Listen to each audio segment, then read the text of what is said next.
Bonjour à tous et bienvenue dans ce deuxième épisode de Regard graphique. Aujourd'hui, j'ai le plaisir d'accueillir Alice VDM, autrice de Ma vie sans Billy, parue aux éditions Sarbacane. Alors, petit disclaimer, il y a eu un petit moment où l'enregistrement a bugué, donc on a dû enregistrer une partie, ce qui fait qu'il y a eu des petits moments où on était un petit peu hésitant, etc. Mais voilà, j'espère que vous profiterez quand même de cet épisode et je vous souhaite une bonne écoute.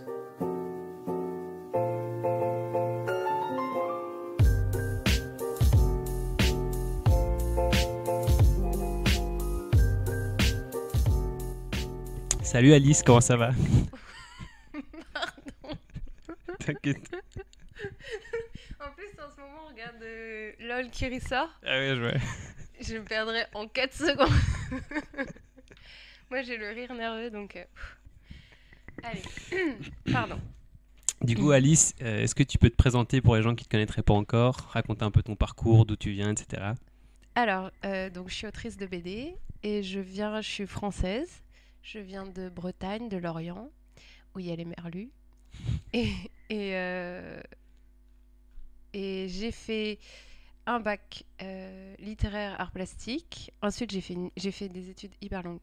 J'ai fait une mise à niveau à Brest en un an pour faire la mise à niveau art appliqué. Ensuite, j'ai été prise en gravure, option gravure, DMA option gravure à l'école Estienne à Paris. Donc ça, c'était 2 ans en plus. Donc là, on est déjà à 3. Et ensuite, j'ai fait un master ici dans ton école à Saint-Luc, la même école que toi. Donc, rajouter 5 ans. Voilà. Okay, De BD, bien sûr. Beau parcours. Et du coup, comment t'en es arrivé à la BD et pourquoi t'as choisi ce médium-là pour raconter des histoires En fait, mon diplôme en gravure, c'était que des petites histoires de une page. Et donc, je me suis dit, mais tiens, est-ce que ça me plairait pas plutôt de raconter des histoires en images? Et du coup, en vrai, je pense comme tous les auteurs et autrices de BD, j'ai lu énormément de BD enfants et ados, enfin, tout le temps. Comme tout le monde devrait faire au final. Oui. Et pourquoi t'as choisi Bruxelles? Et j'ai choisi Bruxelles parce que je voulais faire des écoles publiques et que sinon c'était à Angoulême et c'était les Beaux-Arts avec une option BD et je me connais et je savais que l'école Estienne par exemple c'était assez encadré, enfin un peu comme le lycée quoi, enfin c'était assez c'était comme à l'école et du coup les Beaux-Arts j'avais un peu peur comme à la fac de juste pas y aller et ça aurait été vraiment très dommage. Et j'avais pas non plus envie de payer très très cher pour aller dans des écoles privées. Il peut y en avoir des biens, je sais pas. Je connais pas non plus. Je connais pas non plus, mais du coup c'était l'option la plus évidente. Ouais, voilà. Et en plus, clairement, c'est le pays de la BD. Et j'ai des origines belges aussi, donc ça faisait d'où ton nom. Oui, c'est ça. Et du coup, pourquoi est-ce que tu as choisi de rester après Saint-Luc une fois que tu avais... Parce que j'adore Bruxelles, clairement. Et je me suis fait vraiment des super amis à Saint-Luc. Et ouais, j'ai vraiment fait mon trou. C'est horrible, j'ai fait mon trou. J'ai fait ma place ici. Enfin, je suis vraiment très bien dans cette ville. Je comprends. Moi, ça fait 18 ans, je crois. Et on est pas mal, hein, quand il fait beau en plus. Ouais. Ah ouais, j'adore. Et est-ce que le choix de faire de la BD, du coup, qui est arrivé quoi quand t'avais déjà 20 ans, un truc comme ça? En fait, j'ai toujours dessiné et mon grand frère me disait tu pourrais faire de la BD et je lui disais une réponse débile. Je lui disais mais non, j'ai un peu la flemme de faire tout le temps le même personnage, tu vois, de recopier. Ouais. Ce qui était vraiment pas une bonne raison. Du coup, au final, je me rends compte que c'est limite ce que je préfère. Enfin, pas de recopier le même, mais de prendre un personnage et de le faire des actions. Écoute, très bien. Et du coup, parce qu'à la base, je posais cette question parce que du coup, je me demandais si est-ce que genre le choix de dire ok, je vais faire de la BD, ça a été difficile à prendre, même par rapport à ta famille ou quoi, tu vois, de dire ok, je vais faire de la BD, quoi. En mode, c'est quand même un travail assez incertain et on sait un peu toutes les complexités qu'il peut y avoir, tu vois. Oui, notamment financière. Franchement, moi, ça n'a jamais été un frein, justement. Et je pense que j'ai vraiment de la chance. C'est que je me suis lancée même avant en gravure. Enfin, la gravure, c'est pas un métier d'avenir non plus, quoi. Et vraiment, ma mère, elle m'a toujours soutenue. Mais parce qu'elle a vu aussi que j'étais motivée et que je bossais dans ça. Si j'avais rien foutu, peut-être que voilà, ça aurait été pas trop une option. Mais je pense aussi que c'est un cercle vertueux. C'est-à-dire qu'on croit en toi, du coup, tu y vas à fond. Et du coup, ça marche aussi. Enfin, je pense que c'est peut-être plus dur d'aller à fond dans ce que tu fais. Non, mais de te réaliser si tout le monde, notamment tes proches et ta famille, te dit remettre ça en t'es question, sûr, pas sûr. Ouais, c'est vrai. Et niveau financier, j'ai eu la chance que ma mère ait pu me soutenir financièrement. C'est-à-dire que j'ai jamais eu à faire de job alimentaire pendant mes études. Et ça, je pense, c'est aussi un critère de réussite. Ouais, c'est sûr. Je pense. Franchement, et c'est du coup très injuste parce que c'est pas tout le monde qui peut se permettre. Ouais, clairement. Et du coup, si tu avais un petit bilan à faire de tes études, entre autres à Saint-Luc, et aussi genre comment ça s'est passé tes après-études, est-ce que t'appréhendais un peu la sortie, est-ce que ça s'est bien passé, est-ce que... Bilan, j'ai adoré. Franchement, Saint-Luc, j'ai adoré, et même avant, en fait, j'ai adoré être en études. Aussi parce que du coup, tu rencontres des groupes qui sont faits comme ça, et du coup, comme ça. Le hasard fait que tous ces gens-là sont dans la même classe et du coup tu rencontres plein de gens. Enfin, moi qui je suis un peu timide ou quoi, j'ai adoré rien que être dans des classes. Et en plus, dans le cadre des études supérieures, les gens ils sont là pour un truc qu'ils adorent, donc on a forcément des intérêts communs. Et c'était quoi la question ? Ah oui. est-ce que tu t'es sentie prête aussi pour le monde professionnel en terminant tes études ? Tu t'es dit ok là c'est bon. Alors, c'est pour ça que j'ai fait le master, parce que après le bachelier, j'aurais pas du tout été... C'est bête, hein, c'est 2 ans le master, mais pour moi, ça a vraiment changé. En plus, à Saint-Luc, dans le master, on fait un projet, et c'est d'ailleurs celui que j'ai édité, et du coup, tu bosses concrètement sur un projet de BD, mais t'es pas tout seul à flipper dans ton coin, quoi. Tu fais de la bonne pub pour Saint-Luc. Ah ouais, vraiment de tout cœur. Enfin, en plus, nous, on a vraiment été une promo. On s'est super bien entendu. On a été vraiment un bon groupe. Donc ça a joué aussi parce que du coup, quand tu me demandais pour après l'école, du coup, nous, on est plusieurs à avoir monté un atelier. Et ça aussi, ça fait que c'est une sorte de continuité de l'école où t'es pas tout seul à flipper et ça te garde dans cette dynamique-là de se montrer les projets. Ok, et du coup, petite question un peu sur la théorie, entre guillemets, mais qu'est-ce qui te motive à raconter une histoire en particulier ? Comment tu choisis un sujet plutôt qu'un autre ? Mais est-ce que par exemple, tu as plein de projets et t'en gardes que quelques-uns, ou bien est-ce que tu as peu de projets mais tu sais que c'est des choses dont tu as envie de parler, que ça te tient à cœur et qu'au fil des années, tu as toujours ces mêmes thématiques qui reviennent ? À l'option B. Okay. Ça veut dire que je sais qu'il y a des gens... En fait, je pense qu'il y a 2 choses. C'est qu'il y a l'imagination et la créativité. Je crois que je crois que l'imagination, c'est que tu arrives à imaginer plein de trucs à partir de rien. Et la créativité, t'associes des choses qui existent pour en faire quelque chose. Et je sais que moi, j'envie vachement ceux qui sont dans la première catégorie et qui arrivent à avoir 1000 idées d'histoire. Ils ont juste trop de choix. Oh, je sais pas laquelle faire en ce moment. Alors que moi, j'ai peu d'idées et du coup je les nourris et je les chéris parce que j'ai pas tant d'idées et après je les creuse. C'était quoi la question ? C'était est-ce que tu as plutôt plein de projets et t'en gardes que quelques-uns et t'en jettes beaucoup, ou bien est-ce que tu as peu de projets mais qui tiennent à cœur et qui te restent ? Oui, du coup j'ai plutôt peu de projets mais qui me gardent, et notamment des thématiques qui se recoupent souvent, clairement les relations humaines d'une manière générale, et pas tant des grandes actions, des grandes histoires, mais il se passe peu de choses, mais c'est plus dans les rapports entre les humains, et ça m'intéresse, et dans la famille notamment, ça m'intéresse vachement.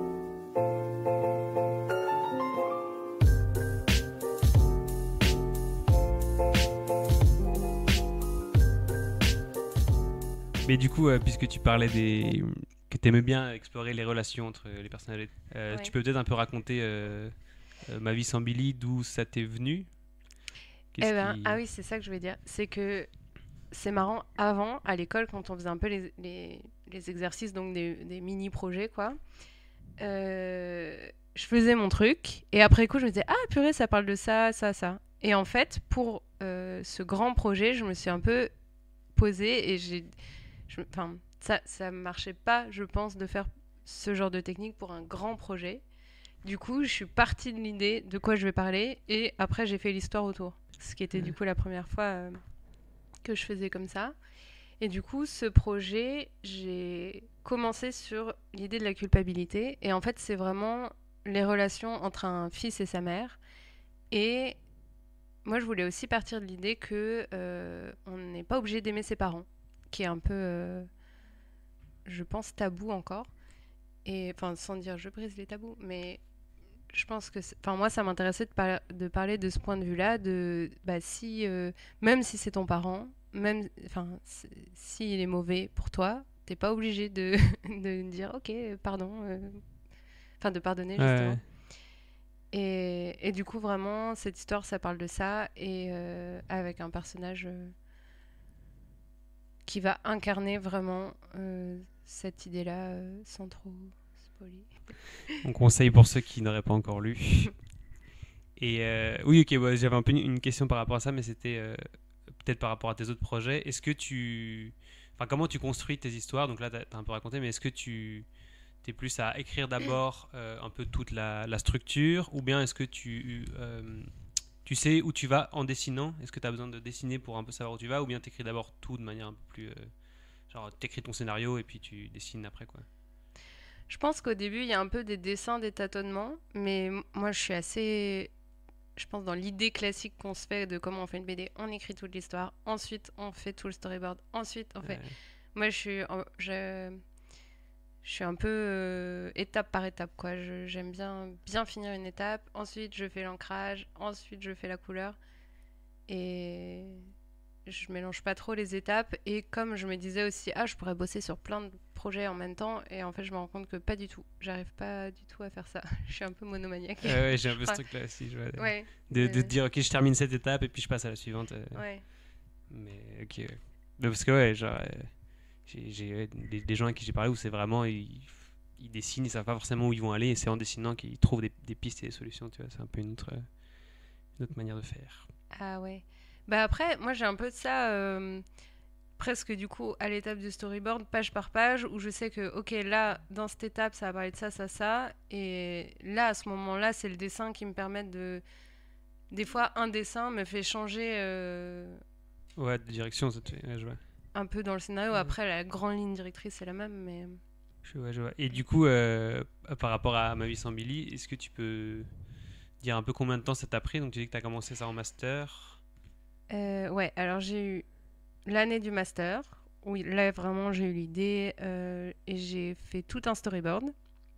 Donc à la fin du master, j'avais quelques planches finies et un storyboard.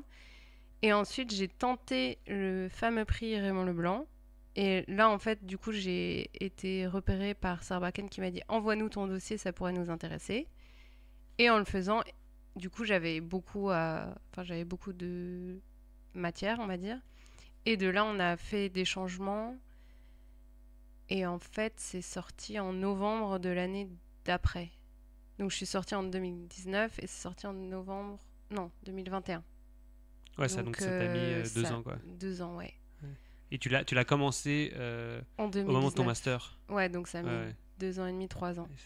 Parce que après, un livre, entre le moment où tu l'as fini et le moment où il est en librairie, il y a du temps quand même, le temps d'imprimer et tout. Enfin. T'évoquais que c'est Sarbacane qui t'a repéré via le prix Raymond Leblanc. Est-ce que tu peux raconter un peu ta relation avec donc Max de Radiguez, qui était ton éditeur Oui, bah, du coup, c'est lui vraiment qui m'a dit, et je pense que c'est en voyant les dossiers qui étaient envoyés, parce qu'ils étaient partagés sur le compte de Raymond Leblanc, Instagram, qu'il a vu le dossier et il s'est dit tiens. Parce que j'avais fini dans les 3 premiers pour cette année-là. Et du coup, c'est Max avec qui, en effet, j'ai fait cette BD. Bah, moi, ça m'a convenu, c'est qu'on se voyait peu. Du coup, j'ai pas trop d'éléments de comparaison. Mais je lui montrais pas toutes les 2 planches ce que j'avais fait, quoi. C'était vraiment...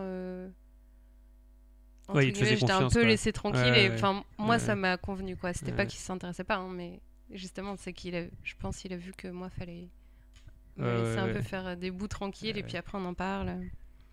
Incroyable, tu réponds à mes questions avant que je les pose, c'est magnifique. Oh. La deuxième question c'était y a-t-il eu beaucoup d'allers-retours et de changements? Ah oui, Vous avez bah, après. n'empêche que je sais pas pourquoi, on avait eu un exercice à Saint-Luc juste avant où fallait questionner le format de la BD et tout ça, le format notamment physique, quoi. Ouais, ouais. Et du coup, j'avais fait ce projet-là à la base en format à l'italienne, mais il n'y avait aucune raison. Et puis c'est rare que des éditeurs publient des BD à l'italienne. Parce que c'est pas un format très évident. Après, quand tu l'ouvres, le livre, il fait 10 km de long et il est tout petit. Tu peux peut-être raconter pour les gens qui n'ont pas ce que c'est le format italien. Ah oui, oh pardon. Format à l'italienne, c'est plus large que haut. C'est un rectangle, mais long. Alors que c'est l'inverse, en fait, d'une BD classique.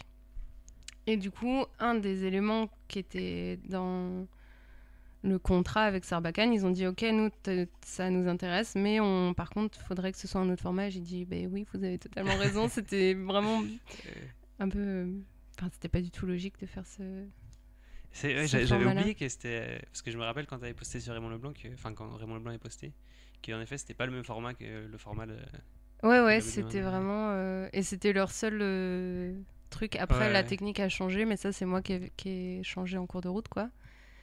Mais ce que je comprends, ça n'avait... Parce que je pense qu'il y a vraiment des livres qui sont... j'ai pas d'exemple là, mais à l'italienne, et ça va super bien avec l'histoire, et c'est super cool, mais là, il n'y avait aucun sens. Ouais, je comprends, c'était plus pour le challenge. Pour faire différent, quoi. C'était un peu pour faire original, ce qui n'était pas... Et du coup, tu parlais de la technique, justement. Donc, pour cette BD, tu as travaillé à la plume et tu as fait tes couleurs à l'ordi, c'est ça? Ouais, complètement. Et la plume, le stylo plume, quoi, vraiment. Et je sais, parce que j'avais vu à Saint-Luc que tu avais fait aussi des projets à la gouache, entre autres. Est-ce que c'est quelque chose qui pourrait t'intéresser d'utiliser d'autres techniques? Enfin, je sais pas, on va parler après, mais de ton projet actuel, je sais pas s'il est aussi au stylo plume? Non. Ok. A priori, non, parce que j'ai pas encore fait les... Ça change souvent Okay, en cours de route, tu sais, mais en fait, je me rends compte que j'arrive pas à voir, quand je passe sur un projet, un vrai projet entre guillemets, la liberté que j'ai si je fais des dessins pour moi ou machin. Il y a toujours ce truc hyper sacralisé entre guillemets de ça y est, ça c'est mon vrai album, je vais tout bien faire. Et du coup, l'idée de faire un truc, une technique un peu hasardeuse, qui amène des comment on dit, des accidents. Okay, une technique qui amène un peu des accidents ou quoi, j'arrive pas à faire ça sur un projet fini, alors que ceux qui y arrivent, c'est les meilleurs BD en général. Ceux qui arrivent à lâcher prise et à faire vraiment un truc hyper spontané, bah souvent c'est les BD les plus fortes, quoi. Ouais, j'ai le même blocage et en effet c'est vrai que des fois tu gribouilles des trucs, t'es là putain c'est trop bien, et en fait c'est dur de se projeter à l'échelle d'une BD, tu vois, Et rien que même dans un truc tradi, moi, je sais pas toi, souvent mes mouvements et les dynamiques de mes personnages dans mes storyboards sont 100 fois mieux, même si c'est 4 traits, que quand je passe au propre, entre guillemets, et bah tout a tendance à se figer parce que... Ouais. Et ça, c'est l'éternel problème, hein, mais... Ouais, j'ai exactement la même problématique. Et donc, tu parlais du fait que sur ton prochain projet, tu allais travailler une autre technique. Est-ce que tu peux un peu... Ben oui, alors pour le moment, je pense que je vais faire... Mais moi, j'ai vraiment des techniques basiques. Critérium et pareil, couleur à l'ordi.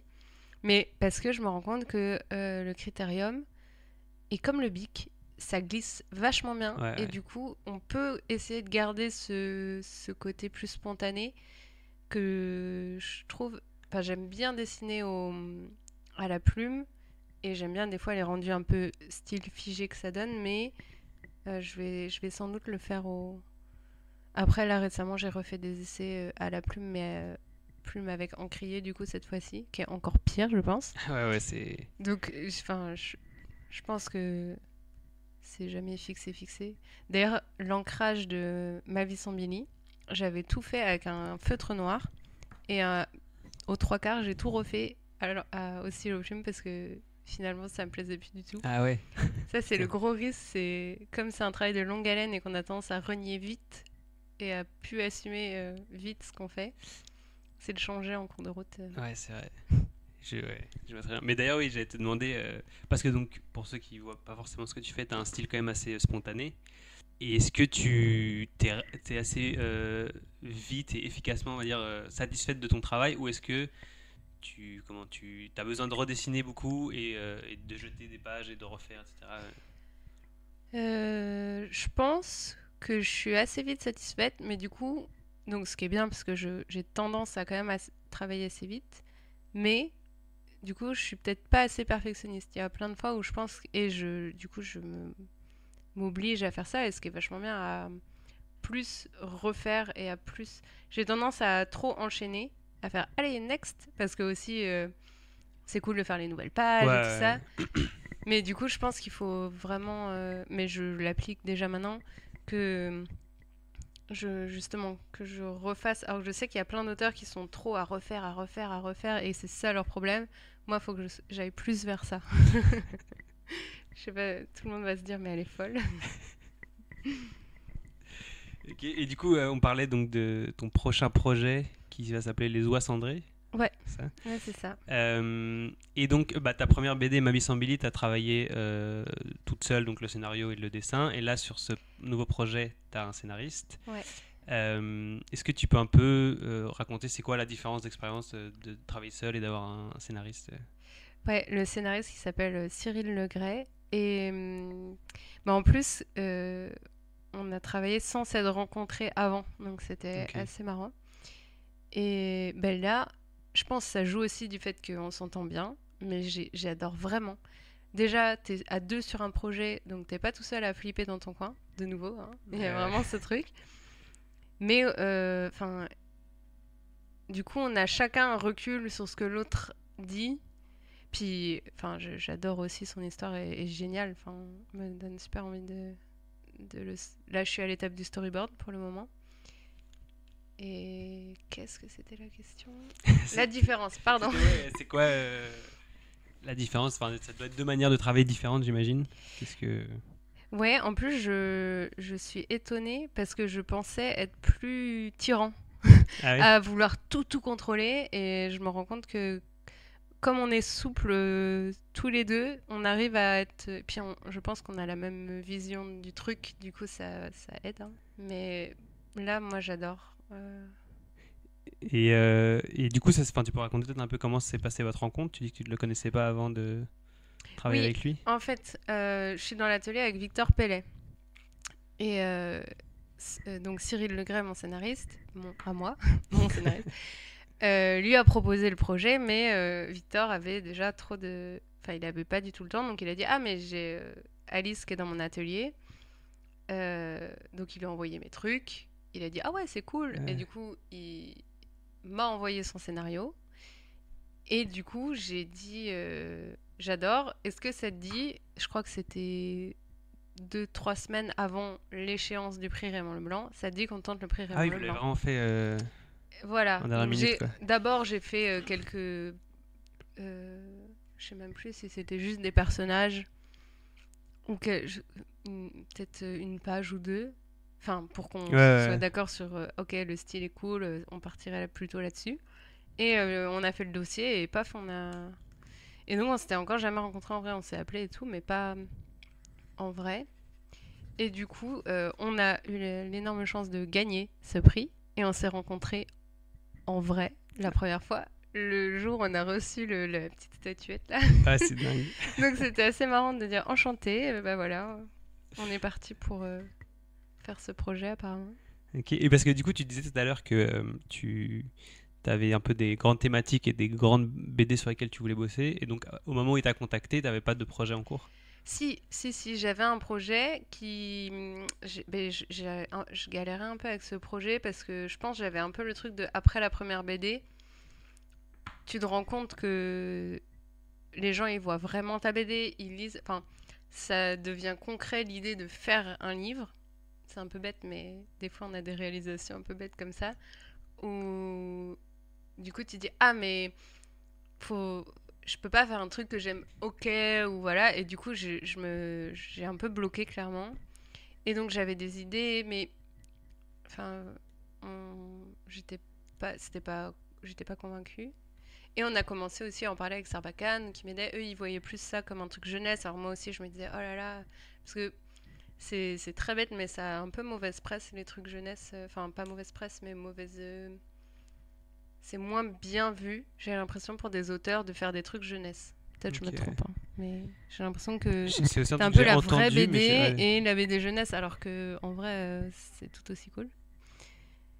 Et du coup, le fait qu'on a eu ce prix, ça a un peu passé de devant, mais l'autre projet, je le ferai forcément. Quoi. Parce que du coup, quand tu as terminé Ma vie sans Billy, tu étais dans quel état d'esprit? Est-ce que tu avais envie de remettre le pied à l'étrier directement, de repartir sur un projet, ou bien de prendre le temps de réfléchir et de... Ah oui, moi je voulais repartir direct. Ouais. Ça suivait pas derrière, c'est tout pour moi. Justement, j'avais trop envie, mais c'est un peu comme quand tu dis allez, dessine un truc super original que personne n'a jamais dessiné. Bah forcément, tu vas faire des trucs nuls. Et du coup, bah, j'étais un peu bloquée à me dire trouve la super idée, trouve le truc vraiment génial. Du coup, ouais, c'était un peu flippant et frustrant où tu te dis est-ce que je vais faire qu'une BD dans ma vie? Ça y est, c'est fini. Bah, par rapport à ça aussi, donc quand ta BD est sortie, la sortie d'une BD, ça implique la critique de ton travail, du fait qu'il y a un public qui lit, etc. Est-ce que c'est quelque chose qui t'affecte, quelque chose auquel tu portes attention, ou tu arrives à te détacher un peu de ça? Mais je pense, je vais contredire ce que j'ai dit juste avant, mais c'est un peu abstrait.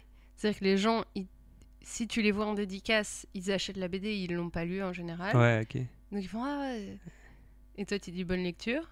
Et puis après, bah ils le lisent pas devant toi, donc tu sais pas au final.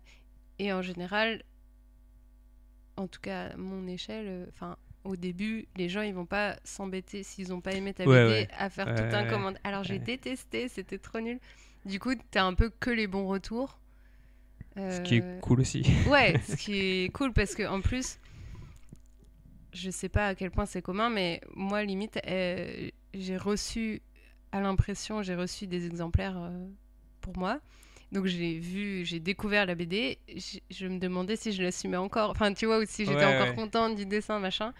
Donc ça fait du bien aussi quand des gens ils disent un peu « Oh, c'était vraiment chouette ». Ouais, clairement. Oui, surtout si tu bosses autant de temps dessus, t'as envie d'être un peu... Ah bah oui. Oui, puis tu te dis maintenant, de toute façon, c'est trop tard, c'est parti.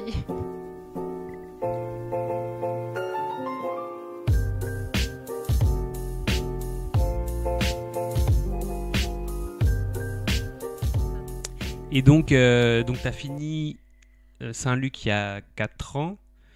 Ensuite, tu as sorti ta BD donc, il y a 2 ans maintenant. Donc, on peut dire que tu es en début de carrière. Et comme beaucoup d'auteurs, surtout en début de carrière, tu as un travail alimentaire à côté de la BD. Combien de temps est-ce que ça te laisse pour dessiner Ah oui. J'ai un travail alimentaire. Je vends des vêtements, tout simplement. 2 jours semaine. Et du coup, c'est vrai que ça me laisse le reste du temps pour faire de la BD, mais oui, il y a aussi d'autres choses de la vie qui font que tu n'as pas forcément le temps ouais, je pense qu'il faudrait que... Parce que c'est vrai que ça m'impressionne, il y a des gens, ils respirent BD, ils dorment BD, ils font que de la BD, et genre des fous alliés, mais c'est trop cool, et souvent ils produisent énormément. Ouais. Mais moi, j'ai pas ce truc-là. Je pense qu'il faut vraiment que je bosse plus. En fait, mais t'as quand même ce truc où, peut-être un peu moins maintenant, mais il y a une période où tu postais énormément d'illustrations sur Instagram qui n'étaient pas des projets de BD, qui étaient des trucs... Ah oui, mais je dessine. Mais je dessine pas tout le temps de la BD, quoi. Mais après, c'est vrai que c'est ce qu'on disait aussi tout à l'heure, c'est que comme je suis vite satisfaite d'un dessin et que je dessine pas mal dans des carnets, bah, je peux vite les poster. Et du coup, est-ce que tu as un peu des envies de sortir ces illustrations en dehors des réseaux, quoi, en faire quelque chose de physique Ah oui, bah du coup là récemment je les ai fait en print, en format un peu carte postale pour des petits marchés ou même des fois en dédicace, se les mettre à côté. Bon, comme si je dédicace pas tous les 2 jours, hein, mais ça peut être l'occasion. Et du coup, on peut peut-être parler de qui sont tes influences et inspirations. Ah oui, mais j'ai vu que tu demandais ça à Juliette dans l'épisode d'avant, du coup j'ai regardé. Et parce que souvent on oublie sur le coup et après on se dit ah zut, j'aurais dû dire ça. Mais du coup, c'est vrai que bah déjà jeune, j'ai lu beaucoup des classiques, clairement, et ça m'a beaucoup formé, je pense. Ne serait-ce que pour le rythme enfin le vocabulaire Ouais. BD quoi. Et sinon, bah Pedrosa. Et on parlait en plus au début là de la liberté de justement de pas figer tes personnages et tout ça, la liberté de graphique. Mais lui, j'adore vraiment, ça m'a beaucoup influencé. Et sinon, bah pareil, il y a dans la côté graphique et très liberté aussi de ce qu'il raconte, c'est Baudouin. Lui, je trouve, il s'approprie le médium et il raconte son histoire comme lui il veut. Et enfin, ça m'a beaucoup influencé. Je vais peut-être pas faire une liste entière, mais ouais, j'ai noté cela. Ok, et du coup, est-ce que tu aurais des artistes ou des auteurs que tu as envie de promouvoir Mais oui, mais du coup, on en parlait tout à l'heure. Il y a Victor Pellet qui est dans mon atelier et qui était dans ma classe aussi à Saint-Luc, qui a fait la promotion, qui a gagné Raymond Leblanc et qui a fait la promotion chez Futuropolis. Et j'aime vraiment sa manière de raconter et qui est très contemplative comme ça. Et son dessin qui est hyper touchant, je trouve. Et il bosse sur 2 projets là en ce moment, donc si vous aimez bien, il y en a plus qui arrivent. Et donc, c'est lui qui t'a fait rencontrer Cyril Legret. Cyril Legret, ton le scénariste. scénariste là, ouais. Ok, et est-ce que, donc ça c'est la seule question que je t'avais envoyée à l'avance, mais est-ce que tu aurais un conseil à donner ou un conseil qu'on t'a donné qui t'a servi un peu dans la création Bah, du coup, tu m'avais demandé ça en avance et je me suis creusé la tête, j'ai pas trouvé de big conseil, genre le truc qui me guide tous les jours, mais j'ai 3 plus petits. J'avais Pedrosa qui avait dit à la radio un truc un peu, enfin ça peut faire un peu grandiloquent, mais en vrai moi ça m'a vachement aidé. Il avait dit un truc du genre je dessine chaque histoire pas comme je sais le faire mais comme elle doit être.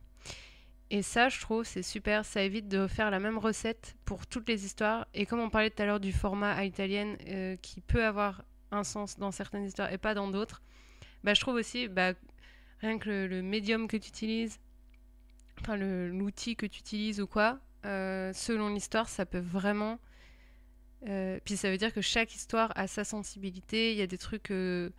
Enfin oui, vraiment, ça m'a beaucoup fait réfléchir et ça m'a beaucoup aidé. Et sinon, j'avais 2 petits trucs un peu plus de mon expérience. C'était que moi, j'ai énormément, même pas recopié, je décalquais des trucs quand j'étais enfant. Pas forcément de la BD, je faisais mais tout, vraiment. Et je pense que ça, du coup, c'est peut-être moins pour les jeunes auteurs que pour leurs enfants. Mais je pense que ça m'a aidé à me former la main et à oser dessiner. Enfin, oser dessiner, c'est bizarre, mais ça te donne une confiance dans le geste, même dans les proportions et tout. Enfin, moi, je pense recopier et pas avoir honte. Enfin, tant que tu te dis pas c'est moi qui ai inventé ce truc, tu peux copier. Genre, c'est des exercices. Avant, les peintres, ils copiaient leur maître et c'est un très bon moyen d'apprendre, je pense. Et aussi, dernier conseil de dessiner pour rien. C'est-à-dire des trucs, comme on disait tout à l'heure, fais le dessin le plus original de la Terre et bien sûr t'es bloqué. Et ben je trouve aussi quand tu sais qu'il y a des gens qui vont regarder ton dessin, du coup t'oses plus. Alors que faire l'expérience de prendre une feuille ou un carnet et te dire mais ça je le brûle après, je le montre à personne. Et ben du coup tu te retrouves à faire, enfin c'est vraiment très libérateur. Voilà mes conseils. Ouais, c'est bien, c'est les bien. conseils d'Alice.